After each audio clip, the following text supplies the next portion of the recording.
కామారెడ్డి జిల్లా కేంద్రంలో దాదాపు గంటన్నర పాటు ఏకదాటిగా భారీ వర్షం కురిసింది. వరదతో పట్టణంలోని రోడ్లన్నీ వాగులను తలపించాయి. బతుకమ్మకుంట, అయ్యప్ప నగర్, వాసవి నగర్ కాలనీల్లో లోతట్టు ప్రాంతాల్లోని ఇళ్లలోకి వర్షపు నీరు చేరింది. చాలా చోట్ల మోకాలి లోతు నీళ్లు చేరడంతో ప్రజలు తీవ్ర ఇబ్బందులు పడుతున్నారు.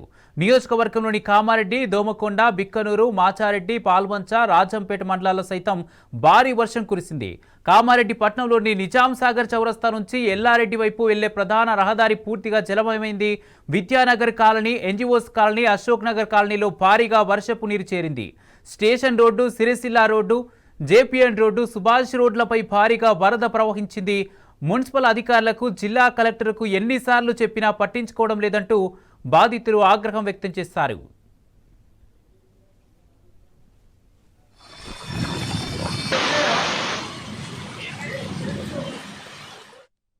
ఇల్లు లేదు, ఏం లేదు. ఇక్కడ కిరాయి కొన్ని బతుకుతున్నాము. నిన్ననే 35 కిలోల బియ్యం తెచ్చిండు. ఆయన్ని దాచిపోయినాయి ఇంట్లోకి నీళ్ళు వచ్చి. ఇప్పుడు ఎటు పోదామన్నా ఎవరు రానియరా, ఇది ఆనల ఎవరు ఇళ్ళకు వాళ్ళు రానిస్తారు. మేము ఎట్లా బతుకుతాము? జర ఆలోచన చెయ్యండి. ఇప్పుడు అండుకుందామన్నా అండుకోరాకుంటుంది. ఇంట్లో రోడ్డు మీదే వస్తున్నాయి మొత్తం మా ఇంట్లోకి. ఇక ఎట్లా బతుకుతాము? గంట మీదకు ఇళ్ళకు కూడా ఆ ఇంట్లోకి కూడా పోతున్నాయి. మా పరిస్థితి చూడాలి. ఇక మరి ఎట్లా చెప్తారో ఏం చెప్తారో. విద్యానగర్ కాలనీ 33 వాడ. ఈ వాడకు వచ్చిన వాళ్ళు పట్టించుకున్న దిక్కే లేదు. మున్సిపల్ పోతేనేమో మాకు తెలియదు అంటారు, కలెక్టర్ ఆఫీస్కి పోతేనేమో మాకు తెలియదు కలెక్టర్ అంటారు. మరి ఇక ఓట్లేసేది దిక్కులే కదా. ఈ నీళ్లు రోడ్డుకు పోయే నీళ్లు మొత్తం ఇటు మలిపి మా ఇంట్లో నాశనం పట్టిస్తుంది. మొత్తం ఇంట్లో నీళ్ళు వచ్చినాయి, అనుకుందామన్న దిక్కు లేదు. ఇంతకుముందు అర్ధ గంటలు బియ్యం పోయినాయి. ఇవాళ బట్టలన్నీ నాన్నాయి. ఏం కట్టుకోవాలో మేము తినాలము, మన బుక్కలమా ఈ రోడ్డు మీద నీళ్ళు తాగుదమా? మాకు ఇల్లు లేదు, ఏం లేదు. ఇక్కడ కిరాయి కొన్ని బతుకుతున్నాము. నిన్ననే 35 కిలోల బియ్యం తెచ్చిండు. ఆయన్ని దాచిపోయినాయి ఇంట్లోకి నీళ్ళు వచ్చి. ఇప్పుడు ఎటు పోదామన్నా ఎవరు రానియరా, ఇది ఆనల ఎవరు ఇళ్ళకు వాళ్ళు రానిస్తారు. మేము ఎట్లా బతుకుతాము? జర ఆలోచన చెయ్యండి. ఇప్పుడు అండుకుందామన్నా అండుకోరాకుంటుంది. ఇంట్లో రోడ్డు మీదే వస్తున్నాయి మొత్తం మా ఇంట్లోకి. ఇక ఎట్లా బతుకుతాము? గంట మీదకు ఇళ్ళకు కూడా ఆ ఇంట్లోకి కూడా పోతున్నాయి. మా పరిస్థితి చూడాలి. ఇక మరి ఎట్లా చెప్తారో ఏం చెప్తారో. విద్యానగర్ కాలనీ 33 వాడ. ఈ వాడకు వచ్చిన వాళ్ళు పట్టించుకున్న దిక్కే లేదు. మున్సిపల్ పోతేనేమో మాకు తెలియదు అంటారు, కలెక్టర్ ఆఫీస్కి పోతేనేమో మాకు తెలియదు కలెక్టర్ అంటారు. మరి ఇక ఓట్లేసేది దిక్కులే కదా. ఈ నీళ్లు రోడ్డుకు పోయే నీళ్లు మొత్తం ఇటు మలిపి మా ఇంట్లో నాశనం పట్టిస్తుంది. మొత్తం ఇంట్లో నీళ్ళు వచ్చినాయి, అనుకుందామన్న దిక్కు లేదు. ఇంతకుముందు అర్ధ గంటలు బియ్యం పోయినాయి. ఇవాళ బట్టలన్నీ నాన్నాయి.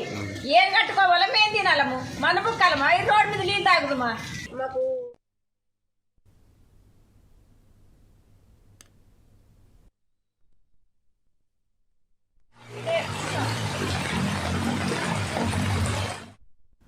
కామారెడ్డి జిల్లా కేంద్రంలో దాదాపు గంటన్నర పాటు ఏకదాటిగా భారీ వర్షం కురిసింది.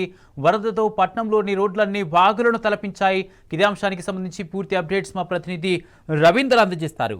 రవీందర్, కామారెడ్డిలో పూర్తి స్థాయిలో భారీ వర్షం కురిసినట్టుగా తెలుస్తుంది. ఏ ప్రాంతాల్లో ఎక్కువ వర్షం పడింది? లోతట్టు ప్రాంతాల పరిస్థితి ఏంటి? పూర్తి అప్డేట్స్ ఏంటి రవీందర్? దాదాపుగా ఇవాళకి నెల రోజుల క్రితం కామారెడ్డిలో ఎలాంటి వర్షపాతం నమోదైందో ప్రస్తుతం అదే వర్షపాతం నమోదైంది. ఈ నేపథ్యంలో అటు జలాశయాలకు పూర్తి స్థాయిలో నీటి మట్టం చేరువయ్యాయి. ఎస్ఆర్ఎస్పీ నిజాం సాగర్ ఎగువ ప్రాంతంలో ఉన్నటువంటి భారీ ఇంట్లో కొనసాగుతుంది. ముఖ్యంగా గాంధారి మండల కేంద్రం, సదాశివ నగర్, అదేవిధంగా ఎర్రపాడు, ఇక్కడ ఉన్నటువంటి సదాశివ నగర్ మండలంతో పాటు నాగిరెడ్డిపేట మండల కేంద్రంలో భారీ వర్షం కురిసింది. ఈ నేపథ్యంలో పెద్ద ఎత్తున వర్షపు నీరు కామారెడ్డి జిల్లా కేంద్రానికి చేరుకోవడం జరిగింది. ఈ నేపథ్యంలో జనాలు తీవ్ర ఇబ్బందులు ఎదుర్కొనాల్సిన పరిస్థితి ఉంది. మోకాళ్ళ బంటికి నీళ్లు ఒకేసారి రావడంతో అటు జిఆర్ కాలనీ, గతంలో ఏదైతే జిఆర్ కాలనీ, బతుకమ్మకుంట, ఎన్జిఓస్ కాలనీ ఉన్నాయో, ఎన్జిఓస్ కాలనీలో వినాయక చవితి ముంగట ఎలాంటి పరిస్థితి రిపీట్ అయిందో అదే పరిస్థితి ఉంది. వరద ఉధృతి కొనసాగుతుంది. వరద ఉధృతితో జనాలు తీవ్ర ఇబ్బందులు ఎదుర్కొంటున్నారు. ఇటు నేషనల్ నంబర్ 47 పైన భారీగా ట్రాఫిక్ జామ్ అయింది. ఇటు సదాశివ నగర్ కు సమీపంలో ఉన్నటువంటి గాయత్రి షుగర్ ఫ్యాక్టరీ ద్వారా రోడ్డు కుంగింది. గాయత్రి షుగర్ ఫ్యాక్టరీ ముందు రోడ్డు కుంగడంతో వాహనదారులు దాదాపు గంట నుంచి హైవే పైన నిలిచిపోయిన సందర్భం స్పష్టంగా కనబడుతుంది. ఇటు నిజామాబాద్, అదేవిధంగా హైదరాబాద్ వెళ్లాల్సినటువంటి ప్రయాణికులు తీవ్ర ఇబ్బందులు ఎదుర్కొంటున్నారు. మరింత వర్షం ఉందని చెప్తున్న నేపథ్యంలో కామారెడ్డి ప్రజలంతా ఒకసారిగా ఇబ్బందులు పడ్డారు. ఈ నేపథ్యంలో వర్షం ఇంకా ఉధృతి పెరిగితే జిఆర్ కాలనీ అదేవిధంగా బతుకమ్మకుంటతో పాటు అటు సిరిసిల్ల వెళ్లే రోడ్డు కూడా ఇబ్బందికరమైన సిచ్యువేషన్ ఉంటుంది. ప్రస్తుతం రోడ్డు మీద నుంచి నీరు పారడం వల్ల ఇటు ప్రయాణికులు కానీ వాహనదారులు కానీ ముఖ్యంగా టూ వీలర్లు వాహనాలు నడిపే వారు తీవ్ర ఇబ్బందులు ఎదుర్కొంటున్నారు. ఇవాళ ఆదివారం కాబట్టి ఇంట్లోనే ఉండే ఎవరైతే ఎంప్లాయీస్ కానీ విద్యార్థులు కానీ ఇంట్లోకే పరిమితం అయ్యారు. బయటకు వెళ్లే పరిస్థితి కూడా లేదు. ఈ వర్షపాతం మరి కొద్ది రోజుల పాటు ఉంటుందని వాతావరణ శాఖ హెచ్చరికలు జారీ చేసిన నేపథ్యంలో ముఖ్యంగా అటు నిజాం సాగర్ ఆయకట్టును ఆనుకొని ప్రాంత ప్రజలను ఈపాటికి ఇరిగేషన్ అధికారులు అప్రమత్తం చేయడం జరిగింది. ఇరిగేషన్ కు సంబంధించినటువంటి మత్స్యకారులు అదేవిధంగా ఇటు రైతులు కూడా అప్రమత్తంగా ఉండాలని సూచించడం జరిగింది. గంటకు వరద ఉధృతి నిజాం సాగర్ కు పెరుగుతుంది. అటు ఎస్ఆర్ఎస్పీ కూడా అదే పరిస్థితి కనబడుతుంది. అటు గోదావరి మాంజీరా పర్యాక ప్రాంత రైతులతో పాటు ప్రజలను అప్రమత్తం చేశారు. మాంజీరా కూడా ఉప్పొంగి అది గోదావరి నది మిందు నుంచి ప్రవహిస్తున్నది కాబట్టి ఎవరు కూడా అటు కండకుర్తి కానీ అటు బాసర కానీ వెళ్లాల్సిన వారు వెళ్ళకూడదని ముఖ్యంగా ఇటు కద్గావ్ అదేవిధంగా మందర్న విలేజ్ కూడా ప్రస్తుతం జల దిగ్బంధంలో కొనసాగుతుంది. ఈ నేపథ్యంలో వర్షపాతం మరింతగా పెరిగితే ఊరిని ఖాళీ చేయాల్సిన అవసరం ఉందని వాతావరణ శాఖ అదేవిధంగా ఇటు ఉన్నటువంటి ఇరిగేషన్ శాఖ అధికారులు కూడా హెచ్చరికలు జారీ చేశారు. ముఖ్యంగా కామారెడ్డిలో ఏదైతే వరద ఉధృతి గతంలో వినాయక చవితి ముందల కొనసాగిన వరద ఉధృతి అంత లేకపోయినా వర్షం భారీగా కురిసింది. మళ్ళీ వర్షం పెరిగితే అటు ఇళ్లలోకి నీరు చేరే ప్రమాదం ఉందంటున్నారు. ముఖ్యంగా హైవే లైన్లు క్లియర్ చేయాల్సి ఉంటుంది. గతంలో ఏదైతే రోడ్లు కుంగిపోయాయో ఇప్పుడు ఇబ్బందికరంగా ఉంది. వాటర్ వచ్చి చేరడంతో వాటర్ ప్రవహించడంతో వాహనదారులు ఆ గుంతల నుంచి వెళ్ళడానికి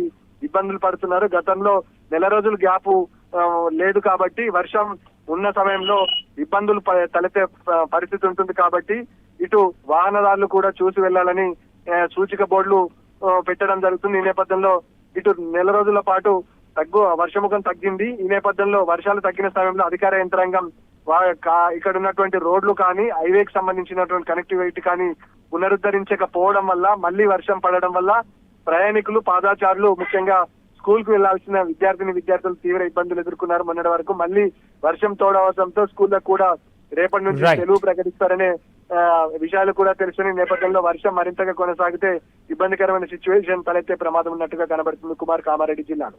రైట్, థ్యాంక్ యూ రవీందర్.